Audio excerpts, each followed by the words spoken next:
આ વેન્સ જય જય જય જય જય દ્વારકાધીશ. હોળી ઉત્સવ દ્વારકા નગરીમાં ઉજવાતો હોય અને અનેક કલાકારો જ્યારે દ્વારકાધીશના દરબારમાં સ્ટેજ મળ્યું હોય ત્યારે ખાસ ગુજરાતના જાણીતા અને ઓખા મંડળનું ગૌરવ એવા કલાકાર મિત્તલબેન છે આપણી સાથે. બેન પહેલા તો જય જય જય જય દ્વારકાધીશ. જય જય દ્વારકાધીશ. આમ તો ઓખા મંડળના વતની પણ દ્વારકાધીશના દરબારમાં ગાવું જેને આ દ્વારકાધીશના ઈચ્છા થાય ને ત્યારે જ મળે. કેવું ફિલિંગ અને કેવી લાગણી? ઓમભાઈ, અહીંયા નાની મોટી થઈ છું, અહીંયા જ મારો દેવભૂમિ દ્વારકામાં જન્મ છે, તમને ખ્યાલ છે. અને આ ઠાકરની દયાથી છેટ વિદેશમાં આપણે અમેરિકામાં કાર્યક્રમ 3-4 વાર જઈ આવ્યા છીએ, એટલે આની ખૂબ કૃપા છે. અને અહીંયા અમને બધા સ્ટેજ ઝાંખા પડે એવી સરસ મજાની લાગણી અને એવી અનુભૂતિ છે જેને જીવનમાં ક્યારે અમે વિસરી ના શકીએ.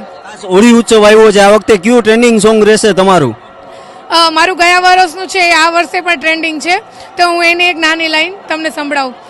એ હાલો હાલો હાલો બોલાવે મારો વાલો, એ હાલો હાલો હાલો બોલાવે મારો વાલો, એ હાલો રમીએ હોળી ધૂળેટી રંગમાં, હાલો રમીએ હોળી ધૂળેટી રંગમાં, જઈએ આપણે દ્વારકા સંગમાં રે લોલ, હે વાલા મારા ઠાકરના પ્રસંગમાં, વાલા મારા ઠાકરના પ્રસંગમાં, જઈએ આપણે દ્વારકા સંગમાં રે લોલ. જય દ્વારકાધીશ.